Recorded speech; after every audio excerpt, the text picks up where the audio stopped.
ಮುಂದಿನ ಸುದ್ದಿಯತ್ತ ಗಮನ ಹರಿಸೋಣ.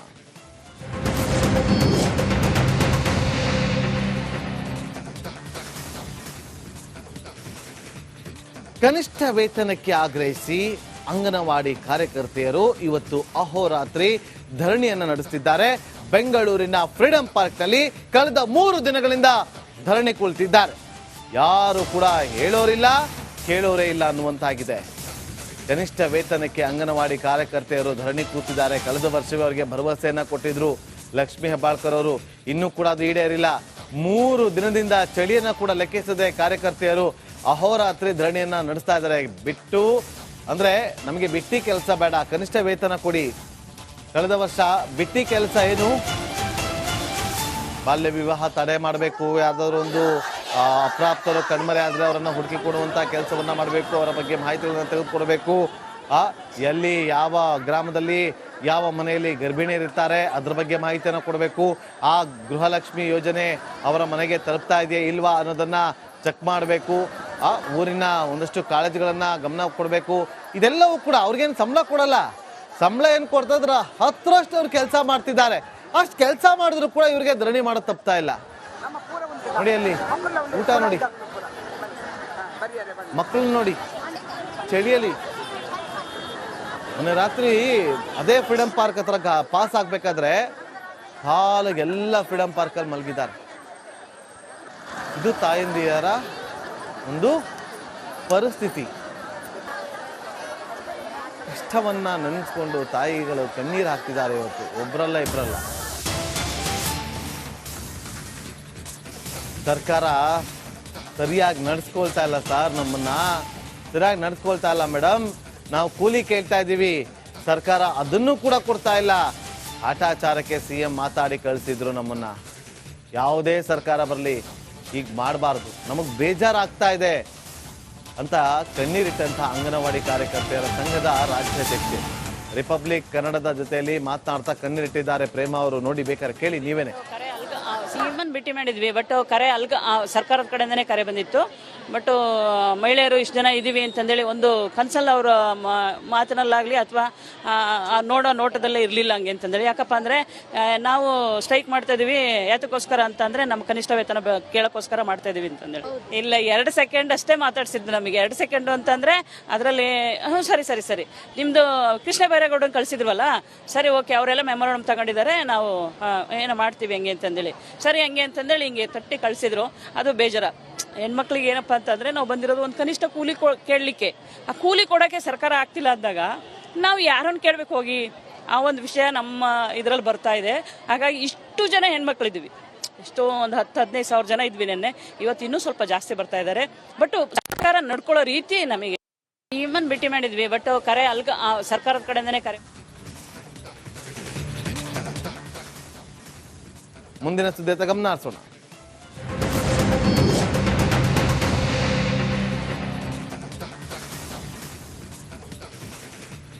ಕನಿಷ್ಠ ವೇತನಕ್ಕೆ ಆಗ್ರಹಿಸಿ ಅಂಗನವಾಡಿ ಕಾರ್ಯಕರ್ತೆಯರು ಇವತ್ತು ಅಹೋರಾತ್ರಿ ಧರಣಿಯನ್ನು ನಡೆಸುತ್ತಿದ್ದಾರೆ.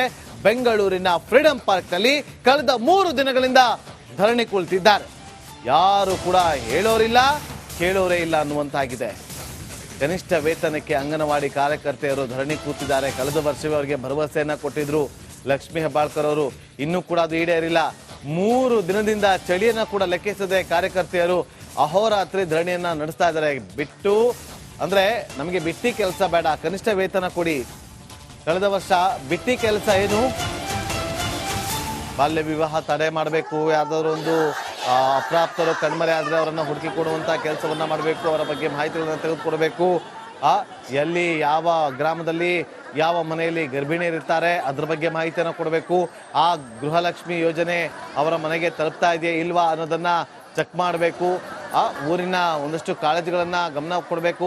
ಇದೆಲ್ಲವೂ ಕೂಡ ಅವ್ರಿಗೇನು ಸಂಬಳ ಕೊಡಲ್ಲ. ಸಂಬಳ ಏನು ಕೊಡ್ತಿದ್ರ 10ರಷ್ಟು ಅವ್ರು ಕೆಲಸ ಮಾಡ್ತಿದ್ದಾರೆ. ಅಷ್ಟು ಕೆಲಸ ಮಾಡಿದ್ರು ಕೂಡ ಇವ್ರಿಗೆ ಧರಣಿ ಮಾಡೋದು ತಪ್ತಾ ಇಲ್ಲ. ನೋಡಿ ಅಲ್ಲಿ ಊಟ ನೋಡಿ, ಮಕ್ಕಳನ್ನ ನೋಡಿ ಚಳಿಯಲ್ಲಿ. ಮೊನ್ನೆ ರಾತ್ರಿ ಅದೇ ಫ್ರೀಡಂ ಪಾರ್ಕ್ ಹತ್ರ ಪಾಸ್ ಆಗ್ಬೇಕಾದ್ರೆ ಹಾಲಿಗೆಲ್ಲ ಫ್ರೀಡಂ ಪಾರ್ಕಲ್ಲಿ ಮಲಗಿದ್ದಾರೆ. ಇದು ತಾಯಂದಿಯರ ಒಂದು ಪರಿಸ್ಥಿತಿ. ಕಷ್ಟವನ್ನ ನೆನೆಸ್ಕೊಂಡು ತಾಯಿಗಳು ಕಣ್ಣೀರು ಹಾಕ್ತಿದ್ದಾರೆ ಇವತ್ತು. ಒಬ್ರಲ್ಲ ಇಬ್ರಲ್ಲ. ಸರ್ಕಾರ ಸರಿಯಾಗಿ ನಡೆಸ್ಕೊಳ್ತಾ ಇಲ್ಲ ಸರ್, ನಮ್ಮನ್ನ ಸರಿಯಾಗಿ ನಡೆಸ್ಕೊಳ್ತಾ ಇಲ್ಲ ಮೇಡಮ್. ನಾವು ಕೂಲಿ ಕೇಳ್ತಾ ಇದ್ದೀವಿ, ಸರ್ಕಾರ ಅದನ್ನು ಕೂಡ ಕೊಡ್ತಾ ಇಲ್ಲ. ಕಾಟಾಚಾರಕ್ಕೆ CM ಮಾತಾಡಿ ಕಳಿಸಿದ್ರು ನಮ್ಮನ್ನ. ಯಾವುದೇ ಸರ್ಕಾರ ಬರಲಿ ಈಗ ಮಾಡಬಾರ್ದು, ನಮಗ್ ಬೇಜಾರಾಗ್ತಾ ಇದೆ ಅಂತ ಕಣ್ಣೀರಿಟ್ಟಂತ ಅಂಗನವಾಡಿ ಕಾರ್ಯಕರ್ತೆಯರ ಸಂಘದ ರಾಜ್ಯಾಧ್ಯಕ್ಷೆ ರಿಪಬ್ಲಿಕ್ ಕನ್ನಡದ ಜೊತೆಯಲ್ಲಿ ಮಾತನಾಡ್ತಾ ಕಣ್ಣೀರಿಟ್ಟಿದ್ದಾರೆ ಪ್ರೇಮ ಅವರು. ನೋಡಿ, ಬೇಕಾದ್ರೆ ಕೇಳಿ ನೀವೇನೆ. CM ಭೇಟಿ ಮಾಡಿದ್ವಿ, ಬಟ್ ಕರೆ ಸರ್ಕಾರದ ಕಡೆಯಿಂದನೇ ಕರೆ ಬಂದಿತ್ತು. ಬಟ್ ಮಹಿಳೆಯರು ಇಷ್ಟು ಜನ ಇದೀವಿ ಅಂತಂದೇಳಿ ಒಂದು ಕನ್ಸಲ್ ಅವರ ಮಾತಿನಲ್ಲಾಗಲಿ ಅಥವಾ ನೋಡೋ ನೋಟದಲ್ಲೇ ಇರಲಿಲ್ಲ ಹಂಗೆ ಅಂತಂದೇಳಿ. ಯಾಕಪ್ಪ ಅಂದರೆ ನಾವು ಸ್ಟ್ರೈಕ್ ಮಾಡ್ತಾ ಇದೀವಿ ಯಾತಕ್ಕೋಸ್ಕರ ಅಂತಂದರೆ ನಮ್ಮ ಕನಿಷ್ಠ ವೇತನ ಕೇಳೋಕ್ಕೋಸ್ಕರ ಮಾಡ್ತಾ ಇದೀವಿ ಅಂತಂದೇಳಿ. ಇಲ್ಲ, 2 ಸೆಕೆಂಡ್ ಅಷ್ಟೇ ಮಾತಾಡ್ಸಿದ್ದು ನಮಗೆ. 2 ಸೆಕೆಂಡು ಅಂತಂದರೆ ಅದರಲ್ಲಿ ಸರಿ ನಿಮ್ಮದು ಕೃಷ್ಣ ಬೈರೇಗೌಡನ ಕಳಿಸಿದ್ರವಲ್ಲ, ಸರಿ ಓಕೆ, ಅವರೆಲ್ಲ ಮೆಮೊರಾಂಡಮ್ ತಗೊಂಡಿದ್ದಾರೆ, ನಾವು ಏನೋ ಮಾಡ್ತೀವಿ ಹೆಂಗೆ ಅಂತಂದೇಳಿ. ಸರಿ ಹಂಗೆ ಅಂತಂದೇಳಿ ಹಿಂಗೆ ತಟ್ಟಿ ಕಳಿಸಿದ್ರು. ಅದು ಬೇಜಾರ. ಹೆಣ್ಮಕ್ಳಿಗೆ ಏನಪ್ಪ ಅಂತಂದರೆ ನಾವು ಬಂದಿರೋದು ಒಂದು ಕನಿಷ್ಠ ಕೂಲಿ ಕೇಳಲಿಕ್ಕೆ. ಆ ಕೂಲಿ ಕೊಡೋಕ್ಕೆ ಸರ್ಕಾರ ಆಗ್ತಿಲ್ಲ ಅಂದಾಗ ನಾವು ಯಾರನ್ನು ಕೇಳಬೇಕು ಹೋಗಿ? ಆ ಒಂದು ವಿಷಯ ನಮ್ಮ ಇದರಲ್ಲಿ ಬರ್ತಾ ಇದೆ. ಹಾಗಾಗಿ ಇಷ್ಟು ಜನ ಹೆಣ್ಮಕ್ಳಿದ್ವಿ, ಎಷ್ಟೋ ಒಂದು 10-15 ಸಾವಿರ ಜನ ಇದ್ವಿ ನೆನ್ನೆ. ಇವತ್ತು ಇನ್ನೂ ಸ್ವಲ್ಪ ಜಾಸ್ತಿ ಬರ್ತಾ ಇದ್ದಾರೆ. ಬಟ್ ಸರ್ಕಾರ ನಡ್ಕೊಳ್ಳೋ ರೀತಿ ನಮಗೆ CM ಭೇಟಿ ಮಾಡಿದ್ವಿ, ಬಟ್ ಕರೆ ಸರ್ಕಾರದ ಕಡೆಯಿಂದನೇ ಕರೆ.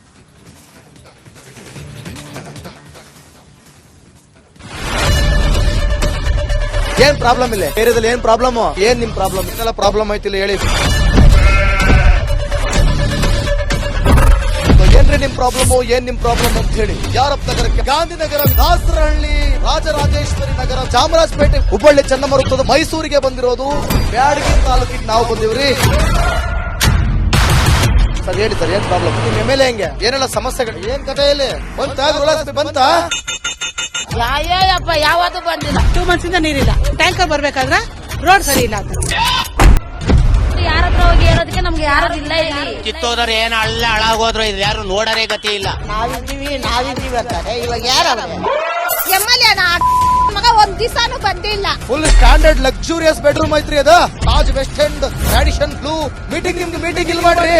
ಇಷ್ಟು ವರ್ಷ ಆಯ್ತು, ಇದಕ್ಕೆಲ್ಲ ಯಾರು ಸರ್ ಜವಾಬ್ದಾರಿ? 200 ರೂಪಾಯಿ ಬ್ಯಾಂಕ್ಗೆ ಹೋಗ್ತೀನಿ ಬರ್ತಾ ಇದ್ದೀನಿ. ಬ್ಯಾಂಕಿಗೆ ಹೋಗ್ತೀರಿ ಬರ್ತೀರಿ 2000 ಮಾತ್ರ ಬರ್ತಾ ಇಲ್ಲ. 200 ನಂದೇ ಹೊಂಟೈತು. ನಿಲ್ ಮೇಲೆ ನೀ ಬಾರಿ ಐಟ್ ಅದಲ್ಲ ಮಾರೆ. ಬರಲ್ಲ ಕಣ್ರಿ ಸರ್.